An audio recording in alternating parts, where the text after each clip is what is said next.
For most of commercial aviation history, the door between the passengers and the pilots was barely a door at all. On many aircraft, it was a thin, hollow panel that could be pushed open with one firm shove. On some, it was simply a curtain. Flight attendants walked in and out constantly, delivering coffee to pilots, passing along messages, sometimes even inviting curious children up front to see the cockpit for a moment during a quiet cruise. It was a relationship built on trust, openness, and the simple assumption that nobody boarding a commercial flight would ever try to force their way inside. That assumption held, largely without serious challenge, for almost the entire history of passenger jet travel.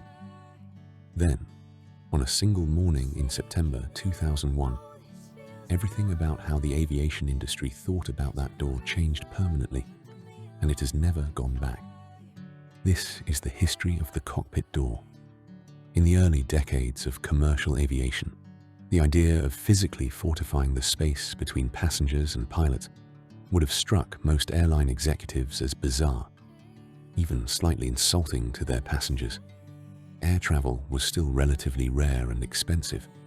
Hijackings, when they occurred, were typically politically motivated diversions, rather than attempts to seize control of the aircraft itself. And cockpit doors were designed with weight and convenience in mind, not security.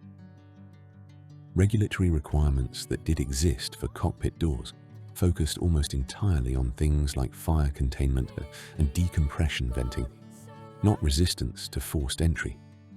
A door needed to help contain smoke in an emergency, and needed a small vent to allow air pressure to equalize safely if the cabin or cockpit ever depressurized unevenly.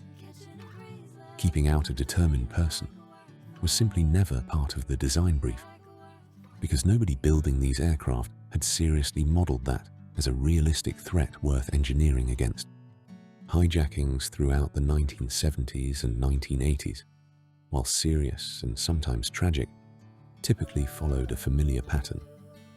An armed individual or group would seize control of the cabin, make demands, and direct the flight toward a specific destination, often using the pilots as intermediaries rather than attempting to physically overpower them. Under that threat model, a flimsy door made a certain grim sense. If a hijacker's goal was to negotiate, communication between the cabin and the cockpit needed to remain possible, and an impenetrable barrier would have worked against that. This openness extended into everyday, non-emergency flying as well. For decades, it was common practice on many airlines for cabin crew to bring pilots' meals and coffee directly into the cockpit throughout a flight, for the flight deck door to sit unlocked, sometimes fully open during long stretches of calm cruise, and for airlines to actively promote cockpit visits as a perk of flying, occasionally letting a curious passenger, often a child, stand just inside the doorway for a photograph next to the instrument panel. It was, in hindsight, an entire culture of aviation built around the assumption that whoever managed to board the aircraft in the first place had already been sufficiently vetted, and that the real security work happened entirely on the ground, before takeoff, not in the air. On the morning of September 11th, 2001, that assumption was shattered. 4 commercial aircraft were hijacked in a coordinated attack, and for the first time at this scale, the hijacker's objective was not negotiation. It was to gain direct physical control of the aircraft itself, using the cockpit door, the same lightweight, easily forced door that had existed for decades, as the entry point. The aviation industry, along with governments and regulators around the world, was forced to confront an uncomfortable realization almost immediately afterward. Every assumption an entire generation of aircraft design had been built on was now obsolete. A door meant to facilitate calm communication during a hostage negotiation offered essentially no protection against someone attempting to physically break through it and take direct control of the aircraft's flight controls. The response, unlike most major regulatory changes in aviation history, did not take years to arrive. It took weeks. Within a remarkably short period after the attacks, aviation regulators in the United States and around the world moved to require hardened, forced entry resistant cockpit doors on virtually every commercial passenger aircraft still in service and on every new aircraft built afterward. This was, in engineering and logistical terms, an enormous undertaking. Thousands of aircraft already in active service around the world needed to be physically retrofitted, not just newly manufactured ones, meaning airlines had to pull aircraft in and out of maintenance to install a completely new class of door on an already operating global fleet, on a timeline measured in months rather than the years such changes would normally take. The new doors had to satisfy a set of requirements that hadn't previously existed together in a single piece of aircraft hardware. They needed to resist forced entry, including attempts using small arms or blunt force impact, for long enough that a determined attacker could not break through during a typical flight. At the same time, they still needed to be light enough not to meaningfully affect the aircraft's fuel efficiency, and they still needed to satisfy the older fire containment and decompression venting requirements that had shaped cockpit door design for decades before anyone was thinking about ballistic resistance at all. Engineers solved this by turning to layered composite materials, similar in concept to some body armor designs, combining lightweight structural panels with reinforced cores strong enough to resist forced entry attempts, without adding the kind of weight a solid steel door would have required. The doors were paired with electronic locking mechanisms, controlled from inside the cockpit, along with small video peepholes or camera feeds, allowing pilots to see who was requesting entry before ever releasing the lock, something that had simply never existed on a commercial aircraft before that year. There was also a subtler engineering puzzle buried inside this redesign: the decompression venting problem. A door strong enough to resist forced entry is, by its nature, a much more rigid seal than the flimsy panels it replaced, and engineers had to make sure that a sudden pressure difference between the cabin and the cockpit during a rapid decompression event elsewhere in the aircraft wouldn't turn the newly hardened door into a dangerous pressure wall in its own right, one strong enough to structurally damage the surrounding fuselage frame if the pressure difference across it became too extreme. Small, carefully engineered vents and pressure relief panels were built into the design specifically to let air move safely between the two spaces during an emergency, without compromising the door's resistance to forced entry under normal conditions. Beyond the hardware itself, the hardened door quietly rewrote the everyday working relationship between flight crews and cabin crews in ways passengers rarely think about, but crew members experience directly every single shift. The casual back and forth that had once defined the space between cabin and cockpit largely disappeared. Meal delivery, brief conversations, the informal sense of the flight deck as simply another room on the aircraft rather than a sealed, restricted zone, all of it gave way to structured, procedural interactions governed by strict timing and verification steps.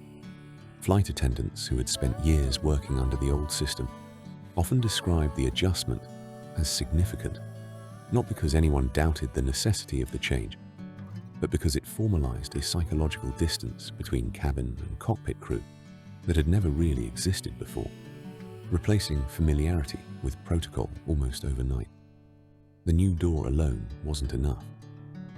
Once cockpits were sealed behind genuinely hardened barriers, aviation regulators and airlines had to establish an entirely new set of procedures governing exactly when and under what conditions that door could be opened during a flight at all. Strict protocols emerged around cockpit access during flight, coordinated timing between cabin crew and the flight deck before the door could be opened, verification procedures to confirm the identity of anyone entering, and careful management of the brief window during which the door was unlocked. Since that moment, however short, represented the only point during an entire flight when the sealed barrier briefly stopped being sealed. Years later, A separate incident, this time involving a lone pilot deliberately locking a colleague out of the cockpit during a European flight in 2015, exposed a different vulnerability entirely. The same hardened door, designed to keep unauthorized people out, could, under specific circumstances, also be used by someone already inside to keep authorized people out. That incident led to a further procedural change adopted by many airlines worldwide, often referred to as the two-person cockpit rule, requiring that at least 2 authorized crew members remain in the cockpit at all times during flight, meaning if one pilot needs to step out briefly, a cabin crew member takes their seat until they return. It was a rule born directly from recognizing that a security measure built to stop an external threat could, in rare circumstances, create a new kind of internal one, and that door design alone could never fully solve a problem that ultimately involved human behavior as much as physical barriers. What makes the hardened cockpit door unusual compared to most major aviation safety changes is how quickly it became a truly global, near universal standard, rather than a rule that varied significantly by country or region. Aviation safety changes typically spread unevenly across the world, adopted first by wealthier countries with more resources for fleet retrofit, and only gradually reaching smaller carriers and developing aviation markets years or even decades later.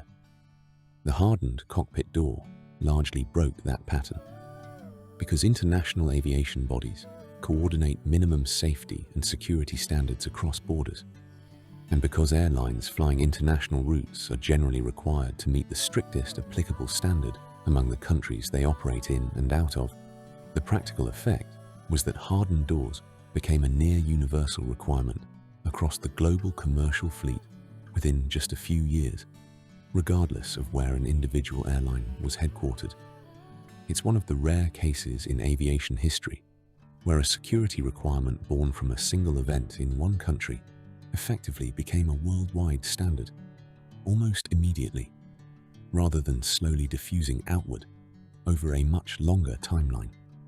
More than 2 decades later, the hardened cockpit door has become such a standard, unquestioned feature of commercial aviation that most passengers boarding a flight today have never known anything else.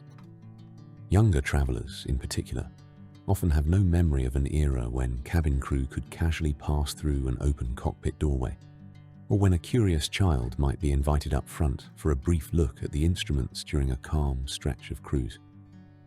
The door itself has continued to evolve since its rapid initial rollout, with manufacturers refining the materials, weight, and locking mechanisms across successive aircraft generations, and regulators periodically revisiting the procedures surrounding it as new incidents, however rare, reveal edge cases the original rules hadn't anticipated. But the core principle established in the weeks after that one September morning has never been reversed. The space between the cabin and the flight deck is no longer treated as a matter of trust and convenience.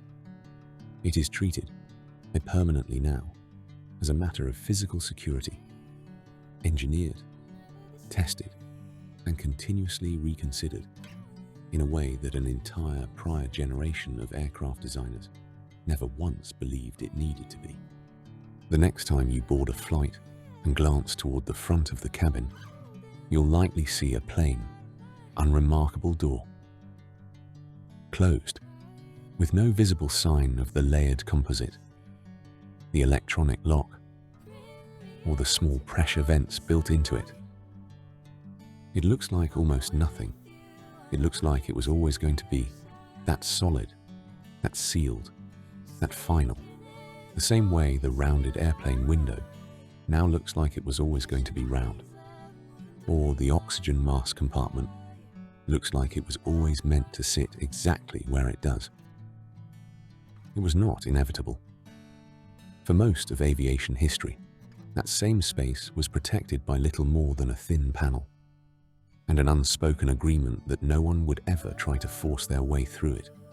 A system built on decades of relative trust that had simply never been tested at that scale before.